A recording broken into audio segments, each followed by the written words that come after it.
what I've got.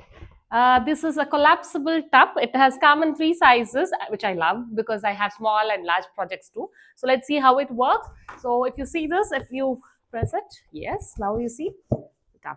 This is perfect for shawl and beanie, right? So I've already put something into blocking. Let's see how to block it. Come here. Okay, so what I did was I took water in this mild detergent and I've soaked my waka top in this. So what we have to do for blocking, especially the cotton ones, is like this. It's called wet blocking. So what I'll do is I've already rinsed it. So what you will have to do is you have to rinse if you are using the detergent. But if you are using wool wash or something, you need not do this. So do not squish, just squish it. Do not twist it. So I will use the small one as well so that I can press and take all the excess water from this. So yes, just pressing it, no twisting it. Once if you twist, then the fibers are going to be stretched out. So just twist it, squish it. Yes, the water is gone.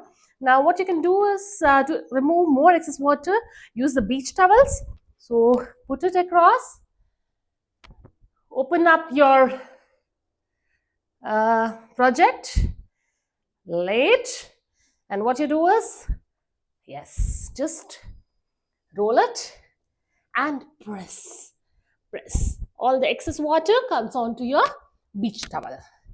Yes, once you have removed all the excess water that could have been pulled out, open this. Now it's ready for blocking onto the mat. Now some blocking mat is something like this. I prefer putting a towel over this because sometimes what happens is onto the blocking mat you have the dust or mud. So I prefer no color to come back onto my project. So I prefer putting a cloth over it. So we have the top here. So why is this blocking mat required? It is required because you need to pin it. Now, if you're just planning to stretch it a little and put it, then you don't require the mat. You can even put it on the cloth itself, stretch out your project and finish it. But since I want to pin it so that it comes to the actual measurement that I want to, I'm going to pin it. And pinning is also essential if you're having a lot of lace work because it needs to be opened up. So I'm going to start pinning. So this is the sleeve part here. So we have something, blocking pins here. This is a larger one. You have T-pin as well as this. This I prefer to put when we have a larger surface area. Whereas T-pin is specifically useful when you have just the lace part, which you can pull it and keep it. So I am going to put it wherever the stretching is required. So I'm going to stretch it up a little. Basically, you shape it and you're going to place the pin so that it is going to retain the shape. Okay.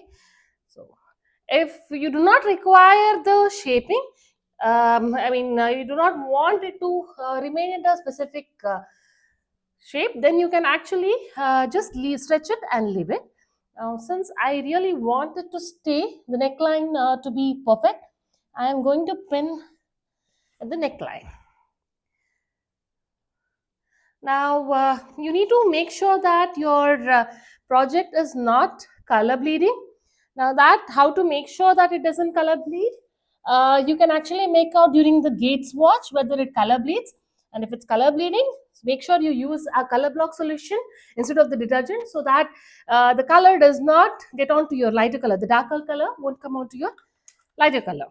That is very essential, and that is one of the other reason why I prefer doing a gate swatch, because I know how my colors are going to work out. Not just how they look, but how they behave as well. So now this is cotton yarn, so I need to adjust it a little. Now the thing about blocking the projects with cotton yarn is you will have to do this every time you wash it. You're not going to retain the memory. So once you wash, they are as fresh as it is. So remember that whenever you're going to wash it, you just have to stretch it and block it. So this is how I want it to be, the neckline.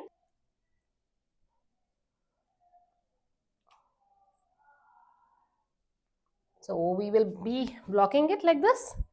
So you can see it. Yes. We will stretch the sleeves as well. One second. Now the only problem of putting a cloth and then putting these pinners, you need to push it a little harder, but it's worth the effort at the end once it's blocked. Okay. Yes. So the remaining part I am not going to pin because the stitching is sufficient. I wanted to pin at the neckline so that it stays however I want, because if the stitches are tight here, then there will be puckering. So I do not want the puckering when I wear this top. So predominantly the neckline I have pinned it. Otherwise, this is how the wet blocking looks.